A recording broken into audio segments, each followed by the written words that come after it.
نحمده ونصلي ونسلم على رسوله الكريم اما بعد اعوذ باللہ من الشیطان الرجیم بسم اللہ الرحمن الرحیم انا انزلناه فی لیلۃ القدر وما ادراک ما لیلۃ القدر صدق اللہ العظیم اللہم صلی علی سیدنا و مولانا محمد معدن الجود والکرم وآلہ وصحبہ وبارک وسلم الصلاة والسلام علیک یا سیدی یا رسول اللہ وعلی آلک واصحابک یا حبیب اللہ۔ حمد و صلاۃ کے بعد اللہ تعالیٰ نے قرآن مجید میں ارشاد فرمایا کہ انا انزلناہ فی لیلۃ القدر، فرمایا بے شک ہم نے اس قرآن پاک کو لیلۃ القدر میں نازل کیا ہے، قدر والی رات میں نازل کیا۔ وما ادراک ما لیلۃ القدر، قرآن مجید کے انداز پر غور فرمائیں، فرمایا تم کیا جانتے ہو کہ لیلۃ القدر کیا ہے، تمہیں کیا خبر ہو کہ لیلۃ القدر کیا ہے۔ اس کی اہمیت دیکھیے، میں کہا کرتا ہوں کہ صرف اس ایک فکرے کو دیکھ لیا جائے، وما ادراک ما لیلۃ القدر، اور تم کچھ جانتے ہو کہ لیلۃ القدر کیا ہے، تمہیں کیا خبر کہ لیلۃ القدر کیا ہے۔ لیلۃ القدر 1000 مہینے سے بہتر ہے۔ ان آیات کو دیکھیں اور ساتھ نبی پاک صلی اللہ علیہ وسلم کا وہ فرمان دیکھیں جس میں حضور علیہ السلام نے فرمایا تمہارے پاس ایک مہینہ آ رہا ہے رمضان کا، اس میں ایک رات ہے جو 1000 مہینے سے بہتر ہے، اور یہ لفظ کتنے جھنجھوڑنے والے ہیں۔ حضور علیہ السلام نے فرمایا جو اس رات محروم رہ گیا وہ ہر نیکی سے محروم رہ گیا، جو اس رات محروم رہا محروم ہی رہ گیا، اتنی بڑی بات۔ فرمایا تنزل الملائکۃ والروح، اس دن فرشتے اور روح القدس یعنی جبریل امین اترتے ہیں، فیہا اس رات میں بِإِذْنِ رَبِّهِمْ مِنْ كُلِّ امر، اپنے رب کے حکم سے ہر خیر کے کام کے لیے۔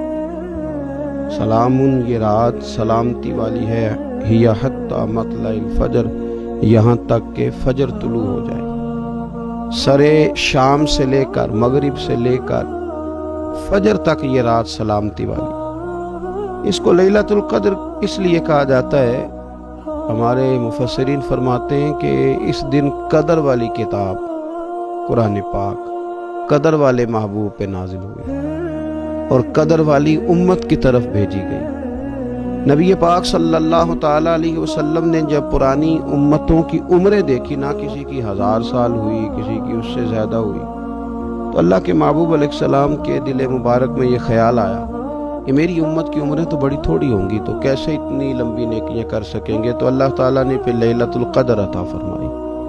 گویا اس ایک رات میں جو آدمی نیکی کرے، 1000 دن نہیں۔ کتنا لوگوں کو شوق ہے کہ کوئی ایسا جیک لگے، یکدم میری ساری چیزیں بڑھ جائیں، اس پر بھی تو ذرا غور کرے نا۔ یہ ایک رات 1000 دن سے نہیں، 1000 مہینے سے افضل ہے۔ 1000 یکدم آپ کی نیکیوں کی عمر 1000 ماہ تک چلی جاتی ہے، کتنی بڑی فضیلت کی بات ہے۔ میرے رسول کریم صلی اللہ تعالی علیہ وآلہ وسلم خاص توجہ دلاتے، اس رات کے حوالے سے خاص توجہ دلاتے۔ اور یہ رات کب ہوتی ہے؟ صحیح حدیث میں موجود ہے، نبی پاک صلی اللہ تعالی علیہ وسلم نے فرمایا کہ اسے رمضان کے آخری عشرے میں تلاش کرو۔ گویا یہ جو 5 طاق راتیں ہیں نا، 21ویں، 23ویں، 25ویں، 27ویں، 29ویں، ان طاق راتوں میں اس رات کو تلاش کرو۔ اس رات اللہ کے فرشتے نازل ہوتے ہیں، آسمان دنیا پر، زمین پر فرشتے اترتے ہیں، حضرت جبریل امین علیہ السلام انہیں لے کر کے آتے ہیں، اور فرشتے کیا کرتے ہیں کہ جو بندہ اس رات اللہ کی یاد میں موجود ہو، جو بندہ اللہ تبارک و تعالیٰ کے ذکر میں موجود ہو، جو بندہ اس دن اللہ تبارک و تعالیٰ کی بارگاہ میں کسی بھی طور پر حاضر ہو، فرشتے اس کے لیے دعائے مغفرت بھی کرتے ہیں اور رب کی بارگاہ میں التجائے رحمت بھی کرتے ہیں۔ اور ایک روایت میں ہمیں یوں بھی ملتا ہے کہ فرشتے اسے مصافحہ بھی کرتے ہیں، ہاتھ بھی ملاتے ہیں۔ دیکھیے نا کتنی سعادت مندی ہے کہ انسان عبادت کر رہا ہو اور فرشتے اس کی زیارت کو آئیں۔ ہمارے صوفیاء فرماتے ہیں تو پکا پروگرام بنا لے عبادت کا، فرشتے کئی بار تیری زیارت کو آیا کریں۔ اور پھر ایک اور بات یہاں بڑی قابل توجہ ہے کہ انسان جب محسوس کرتا ہے نا مجھے کچھ دیکھ رہا ہے، تو ذرا اس کی عبادت کا انداز بھی تھوڑا تبدیل ہو جاتا ہے۔ تو اگر یہ ذہن ہو ہمارا کہ ہمیں فرشتے دیکھ رہے ہیں اور وہ والی مخلوق دیکھ رہی ہے جو ہماری ڈائری ڈائریکٹ لے جا کے ہمارے رب کی بارگاہ میں پیش کرے، تو پھر کچھ زیادہ ہی توجہ مسلمان کی ہونی چاہیے، زیادہ ہی انہماک ہونا چاہیے، وہ کھو جائے۔ ٹھیک ہے ہم کمزور بھی ہیں، ہمارے اندر کچھ پریشانیاں بھی ہیں، ہماری بیماریاں بھی ہیں، ہم لاغر بھی ہیں، ضعف بھی آ جاتا ہے، تھکاوٹ بھی ہمیں آ لیتی ہے، لیکن لمبی تو بات ہی کوئی نہیں، 5 تو طاق راتیں۔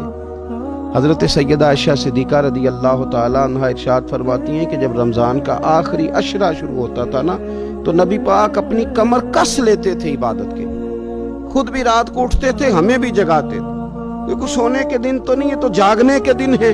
ساون کی کالی راتوں میں جب بوندا باندی ہوتی ہے وہ راتوں کو اٹھ اٹھ روتے ہیں جب خلقت ساری سوتی ہے، یہ رب کے بندوں کی شان ہے۔ اور ویسے بھی درویش کہتے ہیں کہ رات پوے تے بے درداں نو نیند پیاری آوے، درد منداں نو تے یاد سجن دی سوتیاں وی آن جگاوے۔ تو یہ وقت ہے خاص، اس خاص وقت اس بات کی طرف ضرور توجہ کرنی چاہیے۔ اور یہ جو کہا گیا نا کہ فرشتے نازل ہوتے ہیں بِإِذْنِ رَبِّهِمْ مِنْ كُلِّ امر، اللہ کے حکم سے آتے اور ہر کام کے لیے، ہر امر خیر کے لیے آتے، اس میں بھی ہمارے مفسرین نے لکھا ہے کہ وہ تمہارے لیے پورے سال کا فیصلہ کریں گے کہ تمہیں کیا دیا جائے گا، تم کیا حاصل کرو گے اللہ تبارک و تعالیٰ کی بارگاہ سے۔ تو اس کا معنی یہ ہوا کہ پھر تو یہ لینے کی رات ہے، ایسا نہ ہو کہ فرشتے آئے ہوں رب کی بارگاہ سے یہ پیغام کرم ہو کہ دینا ہے اور لینے والے سو رہے ہوں، وہ آرام میں ہوں۔ تو یاد رکھیں خیرات اسی کے پیالے میں آتی ہے جس کا پیالہ سیدھا ہوتا ہے، اور اگر پیالہ ہی سیدھا نہ ہو تو خیرات پھر پیالے میں نہیں آیا کرتی۔ تو پھر اس کو جو کہا گیا نا کہ یہ سلامتی والی ہے، تو اس میں ایک اور بات بھی ہمارے پھر مفسرین نے لکھی ہے کہ اس رات شیطان تو ویسے ہی قید ہے، اس رات بندے کا نفس بھی نہیں اسے تنگ کرتا۔ یہ طاق راتیں اتنی حسین ہے کہ تھوڑی سی بندہ ہمت کرے تو اللہ عبادت کے لیے اس کے دل کو قرار عطا کر دیتا ہے، اسے سکون ملتا ہے، طبیعت ٹھنڈی ہو جاتی ہے اور وہ بڑے ذوق کے ساتھ اللہ کی عبادت کرتا ہے۔ خوب بیداری کا مظاہرہ کریں طاق راتوں میں۔ میں نے رمضان سے پہلے مشورہ دیا تھا کپڑے وقت پہ خرید لو عید کے، اور وقت پہ سلا لو اور وقت پہ چیزیں لے لو۔ یہ جو خاص دن ہیں عبادت کے یہ لوگوں کے بازاروں میں گزر جاتے ہیں، یہ زیادہ تر وقت ہمارا خریداری میں اور شاپنگ میں اور ایسے مہمل کاموں میں صرف ہو جاتا ہے کہ جن کی وجہ سے یہ خاص چیزیں جو ہمیں میسر آنی تھی ان سے ہم کئی دفعہ رہ جاتے ہیں۔ تو اس رات کرنا کیا ہے؟ زیادہ سے زیادہ کھڑے ہو کے رب کی عبادت کریں، قرآن شریف کی تلاوت کریں، استغفار پڑھیں۔ سیدہ طیبہ طاہرہ حضرت عائشہ صدیقہ رضی اللہ تعالی عنہا نے عرض کی یا رسول اللہ اگر مجھے یہ رات مل جائے تو کیا پڑھوں؟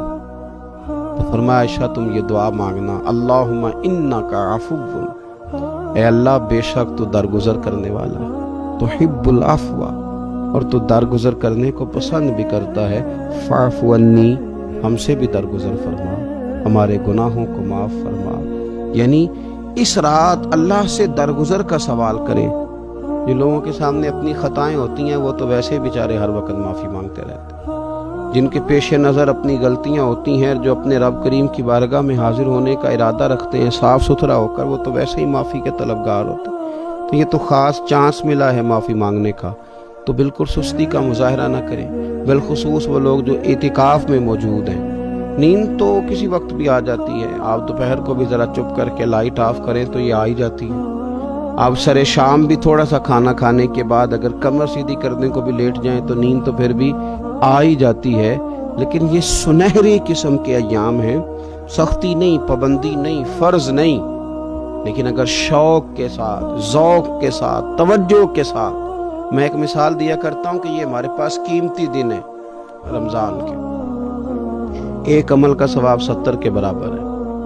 جس طرح انسان کے پاس کوئی چیز تھوڑی دیر کے لیے آئے تو اس نے جانا ہو تو لوگ اس سے زیادہ فائدہ اٹھانے کی کوشش کرتے ہیں۔ دیہاتوں میں نا غریب گھروں میں استری نہیں ہوتی تھی، ہر گھر میں نہیں ہوتی تھی، تو کسی پڑوس سے استری لے کے آتے تھے تو بوڑھے لوگ یہ کہا کرتے تھے کہ زیادہ کپڑے استری کر لو، استری واپس کرنی ہے۔ جس چیز کو واپس کرنا ہو تھوڑی دیر کے لیے ہمارے پاس ہو، اس سے زیادہ لوگ نفع لینے کی کوشش کرتے ہیں، تو یہ تو تھوڑے دن باقی رہ گئے، طاق راتیں تھوڑی رہ گئی، زیادہ نفع لینے کی کوشش کریں۔ اللہ تعالیٰ اس سال جب فرشتے لیلۃ القدر پہ آئیں تو وہ امت مسلمہ کے لیے ایسا رحمت کا پیغام لے کے آئیں کہ دین پھر سے غالب ہو جائے، اسلام پوری دنیا کے اندر اپنے غلبے کے ساتھ سامنے آ جائے، کفر کا، ظلم کا، زیادتی کا، جبر کا ہمیشہ کے لیے خاتمہ ہو جائے۔ اور اللہ تعالیٰ اس سال لیلۃ القدر میں جن لوگوں کو معاف کرے گا،